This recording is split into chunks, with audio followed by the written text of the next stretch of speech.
And the title of this conference, Our Common Present, and the allusion towards the first report of sustainable development, our common future,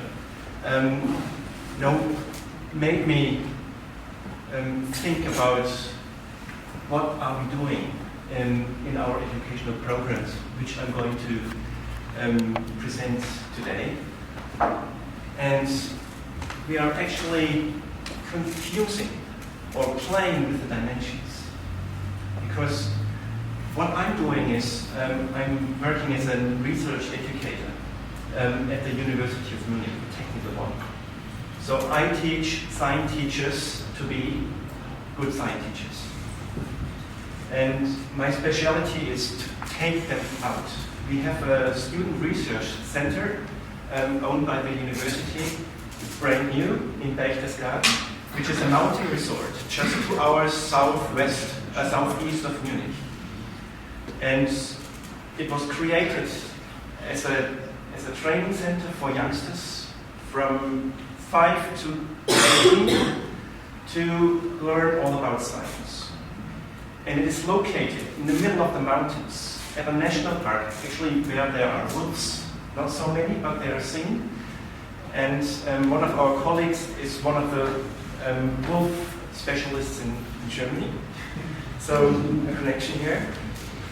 And so I thought, we cannot stay inside the building in the laboratory, looking out of the window and seeing all those mountains and never go there. So I was thinking of, well, take the children out. Take them on research expeditions, real expeditions, into the national park. And to fit this in the German school system, I designed it as a residential course. So the pupils from the schools, from Düsseldorf or Heidelberg or from the big cities, come by coach for a week. They come on Sunday, they leave on Friday. And if we have good teachers cooperating, they come prepared. If they have bad teachers, they come unprepared. So we check the children on Sunday, are they prepared or not, and then decide on the program. We have 2 versions. On the prepared version, we can skip the Monday part and go on an expedition for 3 days. And if they come unprepared, which they mostly do, we have the full Monday after getting acquainted with everything, for introducing the children into their tasks of the researchers. So, and we take the children up on an elevation of more than 1,000 meters. 1,000 meters? So from the valley to not the top, but to the glacier. And down again. And what we have is a 2 degree Celsius temperature shift from the valley to the top and down.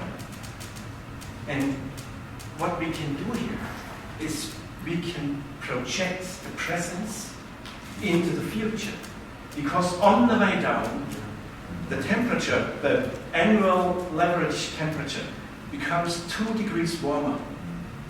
And if we do the right observations, we can observe what happens with 2 degrees temperature shift from now to the future.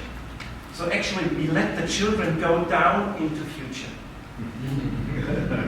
And this idea was kind of the basis of what I was trying to establish, because if we tell the children it's going to be 2 degrees warmer in the future, they do not understand it. They need a bodily experience or very plastic aesthetic experience what that means. We cannot ship every German school children to Indonesia to see the floods and experience that physically. And if we carry them to our floods they have nothing to do with climate change. That's what the politicians tell us. So we need some sort of didactics of making this physically experiential. And this is what I have become sort of a specialist in, or specialized in my research with my team. So, the thematic scheme of our programs is eco-climatology. It is eco for ecosystem. And maybe you are familiar with the Greek word, root of oikos. It means house, but not the physical house. It means the whole sociology of a house in the ancient Greek, including the master, the women, and the slaves. So it's all people in that house. So it is not only plants and trees and animals and some chemistry, it's also us human beings. And it has to do with climate. We want to learn something about climate and teach something about climate. And we use the space for time approach, which is actually a common approach in biology, in phrenology research, which has to do with measuring the offspring days of flowers in spring, and measure the period of blooming. So, and the offset dates of flowers is a very good indicator for climate change. And once you go up in elevation, you can see the shift even more drastically, because the alpine regions are much more prone to react on climate change effects. So that's a little trick we use, making use of the surroundings of the high alpine area our center is located. So what we do is, when we go up, we measure all kinds of phenological data. So we split the children into two groups. Say they come with 30 people, students, and their teachers. We split them into 4 groups.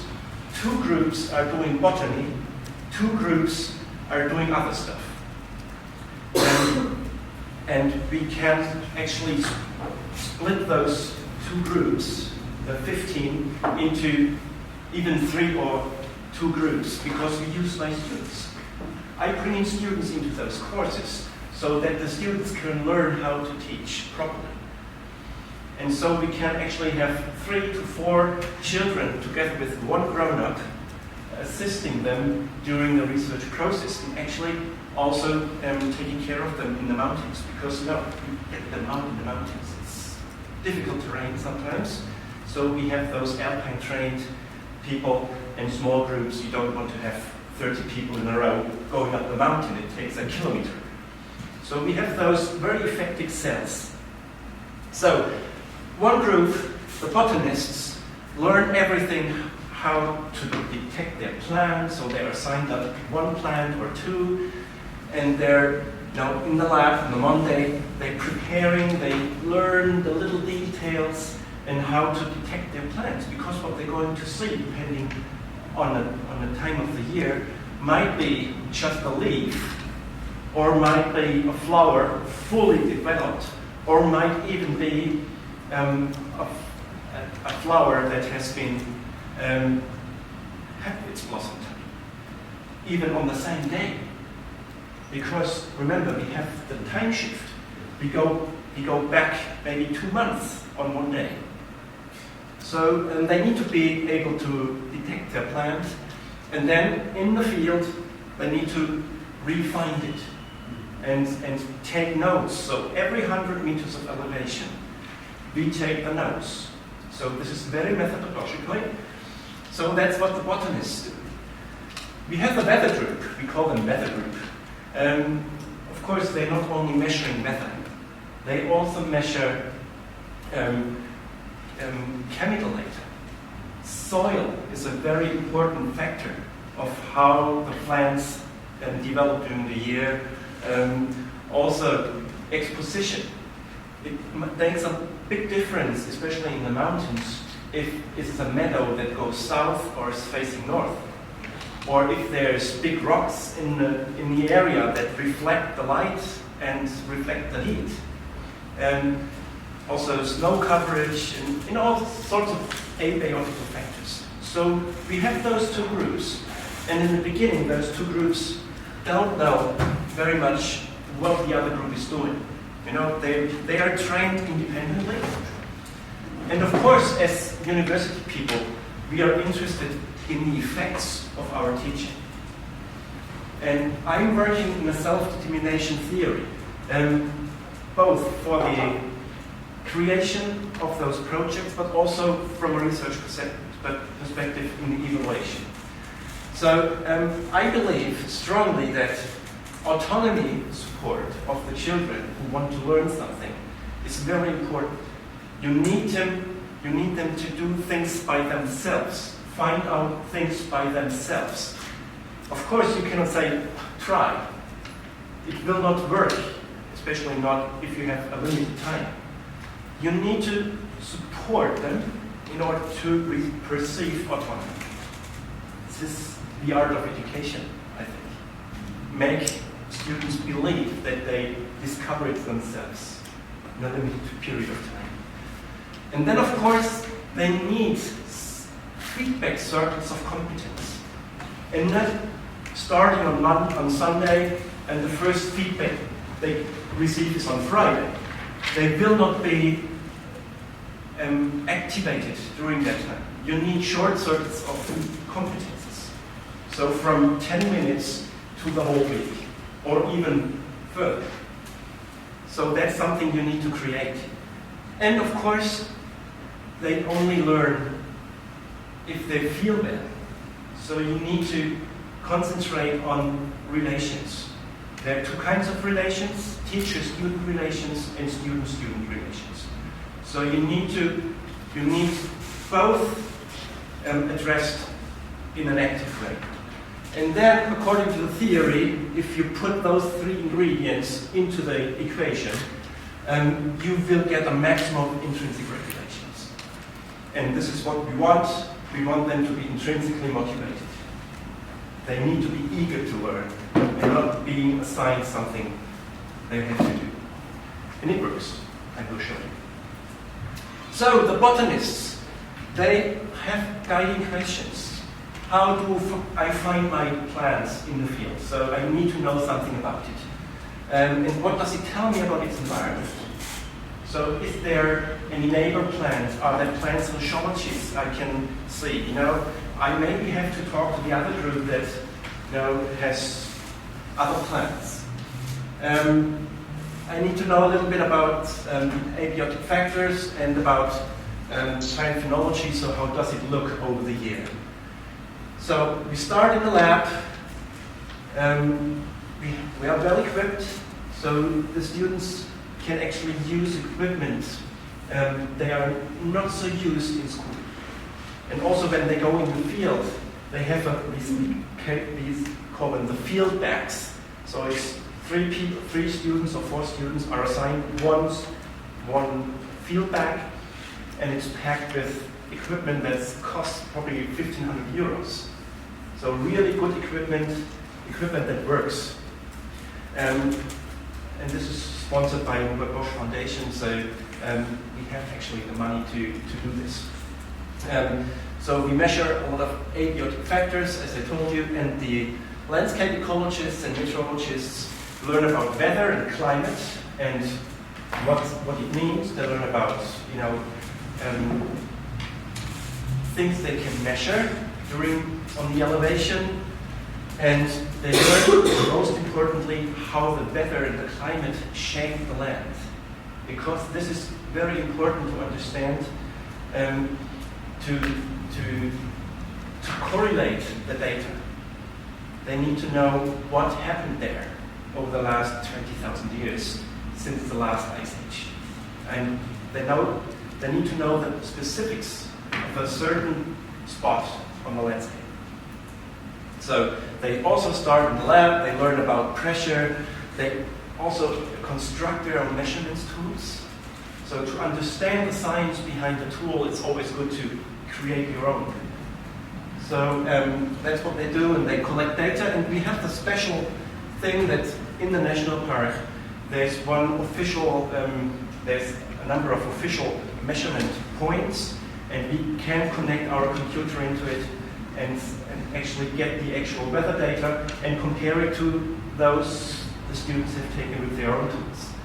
So we can actually also introduce into science and how diverse science can be, especially if you measure something. We have 3 instruments and measure 4 different values. So some impressions of what the students do. We have those prepared sheets where they actually are a little guided to be systematic about their research. And when they come down into the valley, we have the groups, and they work in their individual group. So first, they work in the botany group, in the meteorology group, and once we merge the groups, we don't do it in a big group, we do it in a small group, they need to talk. And then they understand why it is not a straight line, a regression line, as we would presume. It's a zigzag curve, and they can tell for each data point why it is above or below the straight line. So this is how science begins to work in the head of the children. So here's some pictures, and for the group, for the social development, the groups are more effective if they cooperate. And once they cooperate across the groups, the subgroups, they learn a lot about group values, and we facilitate that process too, which makes a lot, which we can actually measure. Here we go in with a mixed methods approach. We take interviews, we take notes, and here's some outputs of the words. Most importantly, excuse me, this one is interesting, that if you ask the children and let them tell about classroom experience and outdoor experience, they would say many more negative words about the classroom experience than in the outdoor experience, and vice versa. Many more positive words in the outdoor context than in the classroom context, which actually can be statistically highly significant. And this also goes together with regression plots of psychometric data, where we can say that competence, autonomy, and student-teacher relations have significant impact on the overall change or increase of motivational behavior. So SDI is an overall measure of motivational behavior. And if you want to measure the difference between the classroom context and the outdoor context, you have to see a difference.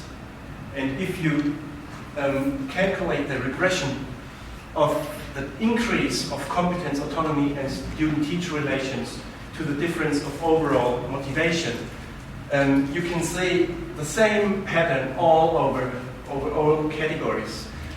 Interesting that we cannot achieve a statistically higher student-student relation within that 1 week. That's interesting. Maybe we have to focus more on this. But we see that competence accounts for exactly the same as 3 times as much as autonomy and student-teacher relations. So there's something to learn from this, that actually it works. And that we are not only doing science, but that they also have fun and get some exercise and some adventure can be seen from those pictures.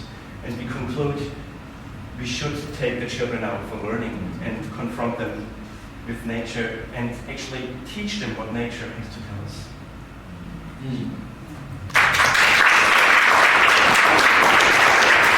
Thank you very much for your presentation. We have a lot of time, but before I give questions to the audience, I have 2 practical to give us a bit more information for, we could see it from the pictures, but how old usually the people are, and how often do you do it? So it's like, because you said it's in a different parts of the year, so yes.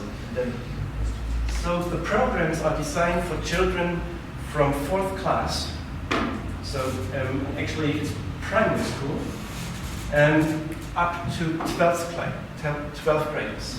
So, and we have done it, I have now, those were data based on more than 320 observations. So we do it about 10 weeks per year. And the main part, the biggest part of the children that come are 12 to 14. This is, it fits best in a German school system in that period. The smaller children, the parents in the schools are a little bit afraid to get that high up.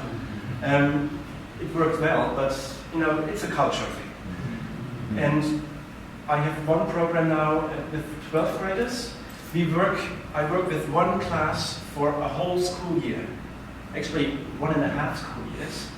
And we are not going on a short-term intervention, but it's a project where we actually use that approach to compare the German Alps and Norwegian Alps. So we have the space for time approach, not only vertically, but also horizontally. Going north is the same as going up. And this is also supported by the Robert Ross Foundation with a lot of money, and we set out on 2 research expeditions this summer.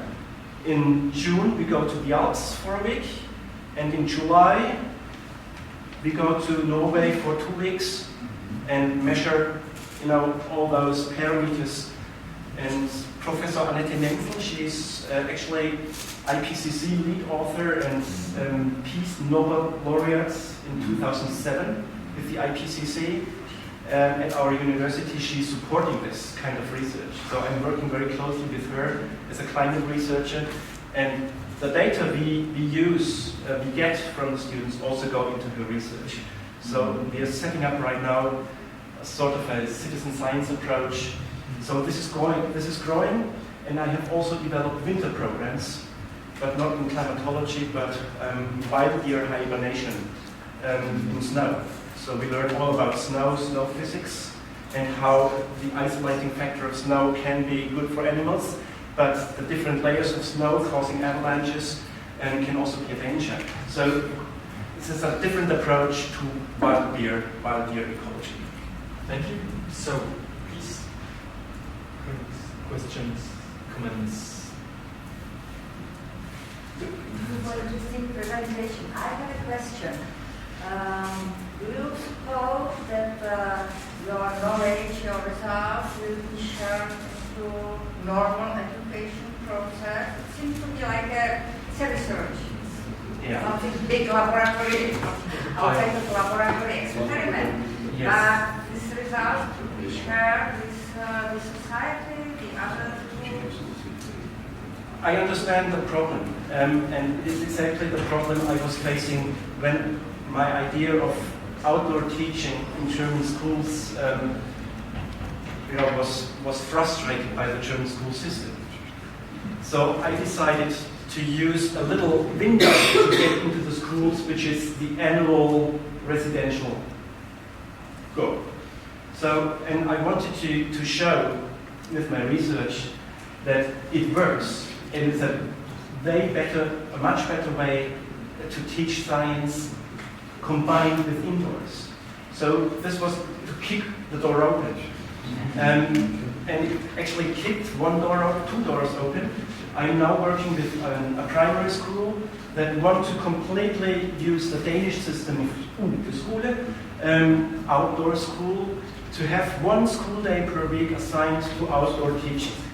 Not doing outdoor sports or recreation, doing real stuff, curriculum-based. So 1 elementary school has opened the doors, and 1 gymnasium actually has opened the doors. And I have just been through the first year in a study program, and there I was lucky to work together with neurologists.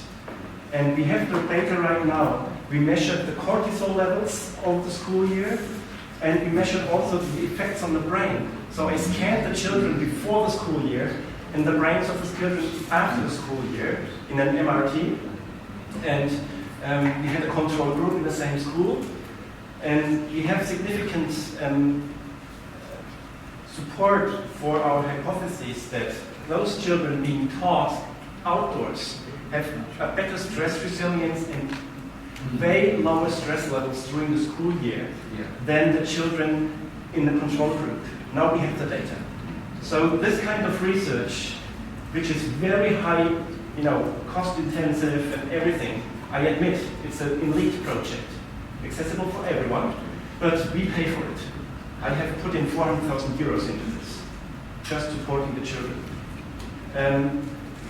A normal university couldn't do that. No, I've been working on this for the last 4 years, and it costs me about 100,000 per year to maintain it. It's very expensive, but the money's out there. You just need to pick it up.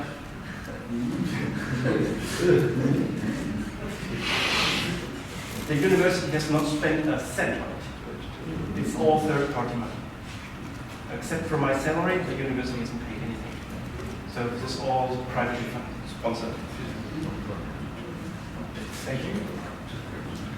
So, may I ask you about collaboration with national park administration? Because yes. I think that it's important.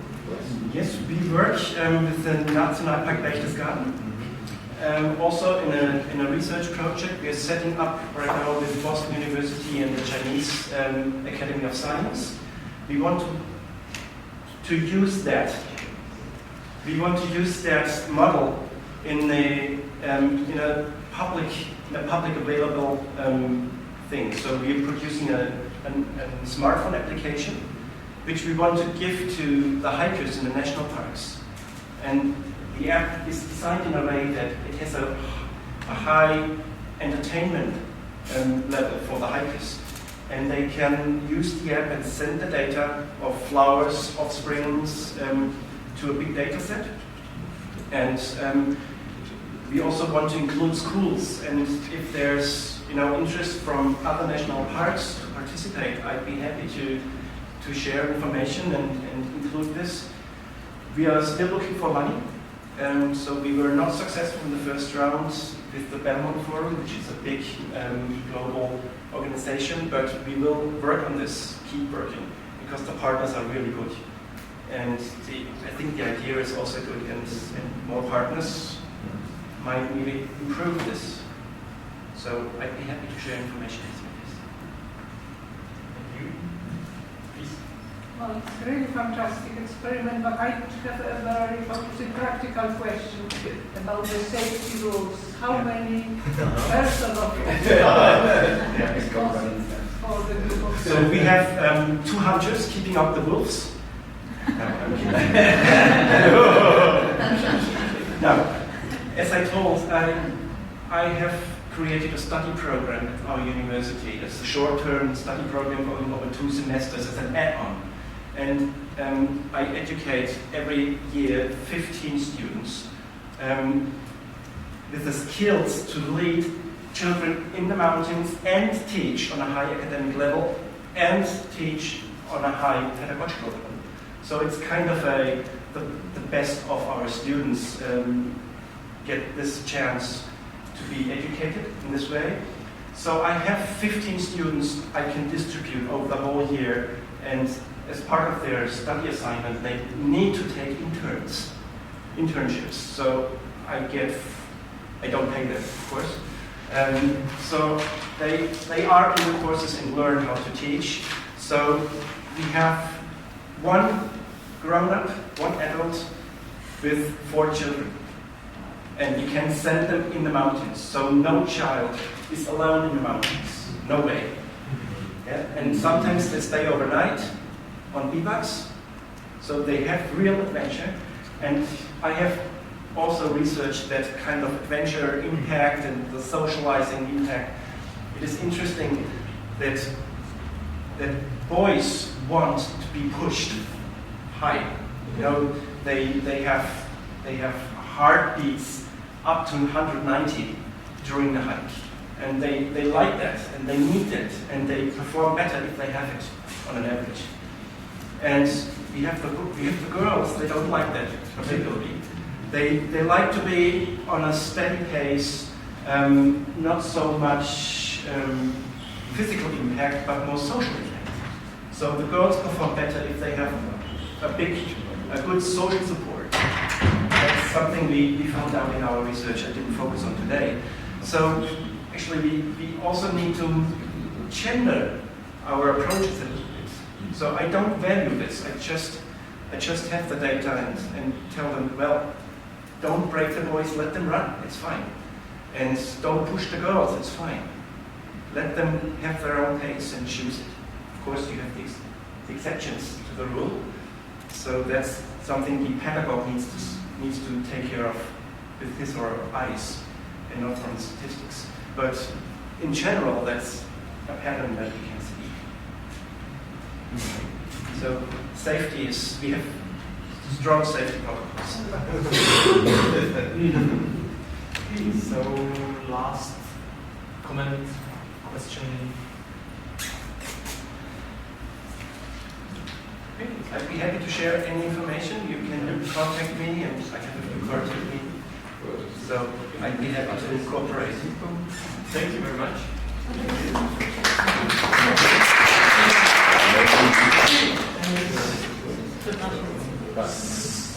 Takže dáme kávu a potom diskuze. Okay, please, as we ended a bit